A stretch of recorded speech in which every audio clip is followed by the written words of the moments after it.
That if the Nigerian government continues to allow, is this true? Has the Nigerian government continued to allow genocide in Nigeria? Now, if you know me, you will know that I am not a respecter of persons. I'm a respecter of truth. I do not need Trump to tell me that the Nigerian government is complicit in the genocide that has been taking place in the country. I do not require Trump, and I have been saying this consistently for a decade, in the public, in books, in speeches, in essays. There are substantial evidence in the public space to conclusively say that the Nigerian government allows what is happening. So let us be clear. We do not need Trump to tell us that, but he said that in his tweet.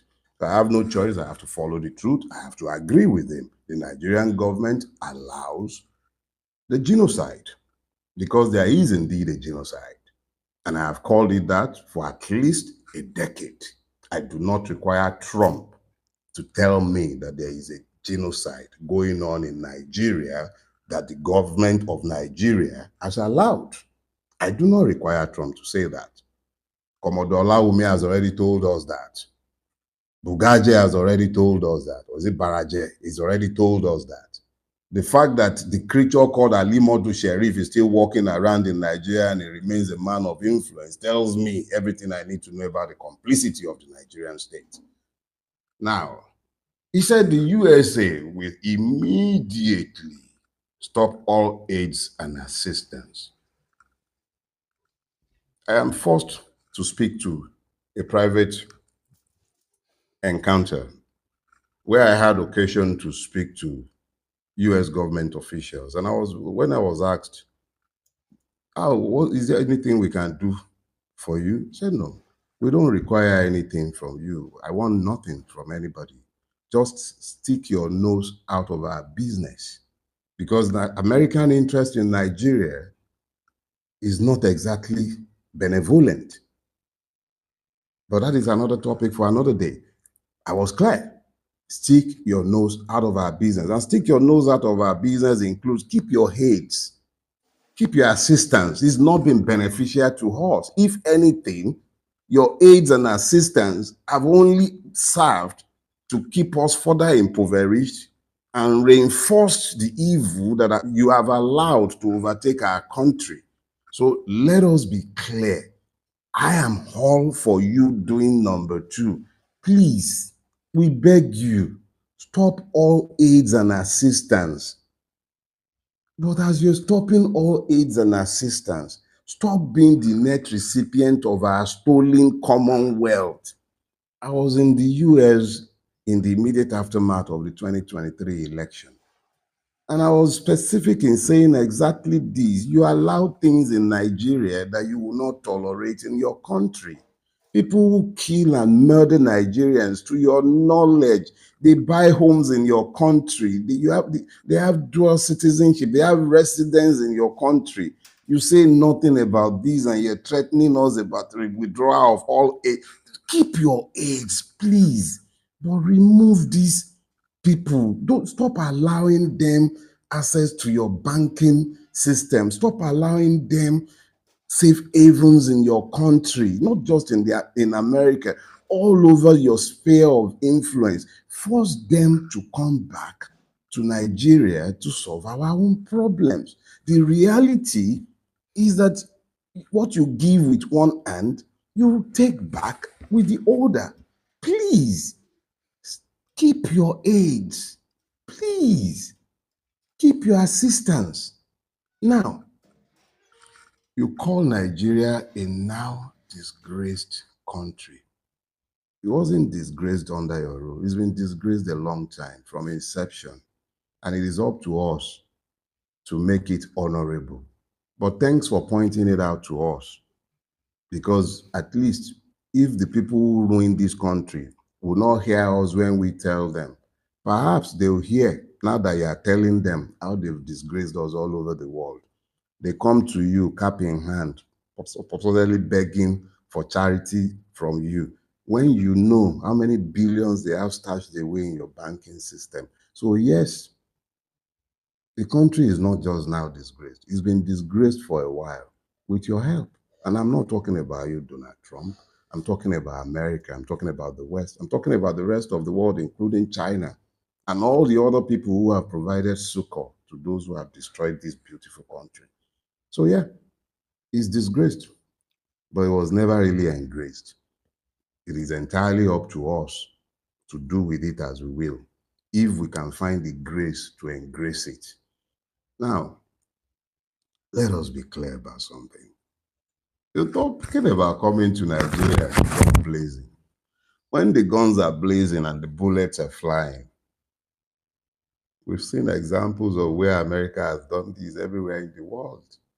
We would rather you don't come into our country guns blazing. It doesn't really require you coming in guns blazing. It just requires you insisting on the right things being done in Nigeria. It requires judiciary, who you know how corrupt they are. You have access to intelligence that the average Nigerian can never touch.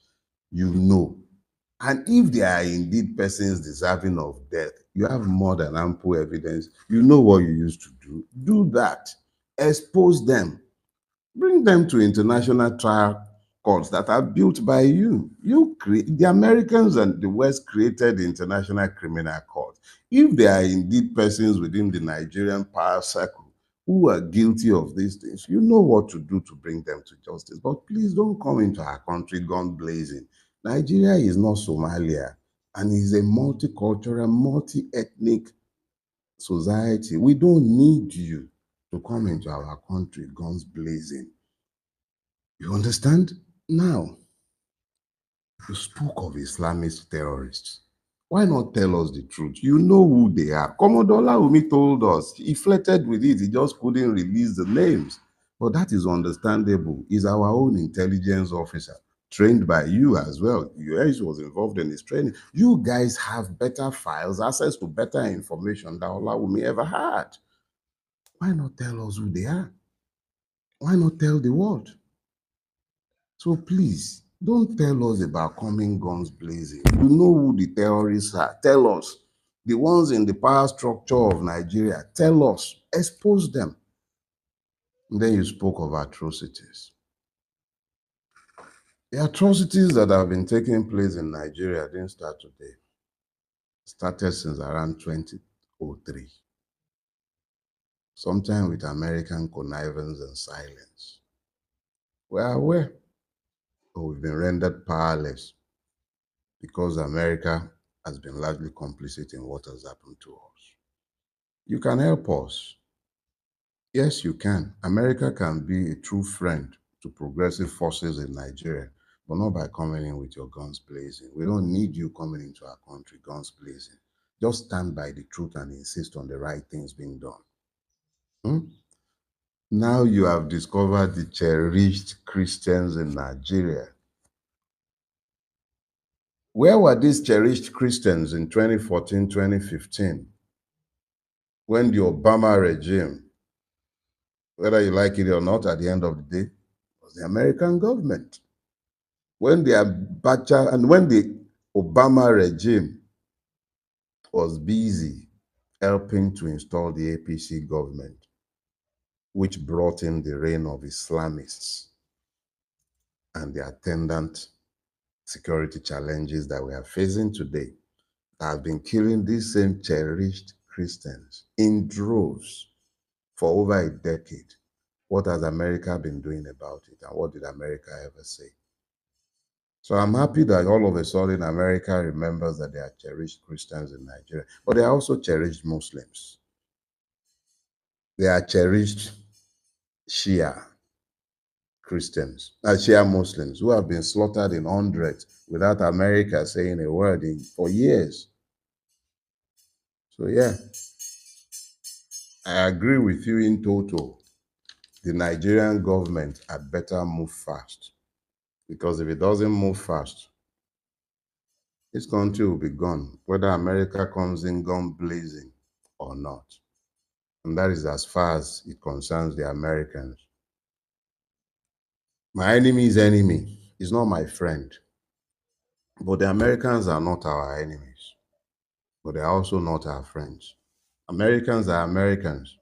Donald Trump is beholden to the American people, and it is his interest that Americans are bettered. So at any point in time, understand that he is elected to serve Americans.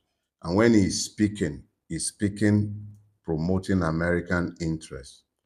There are cherished Christians who are today being slaughtered in America, treated like animals in American detention centers, clamped in cages, and they are Christians.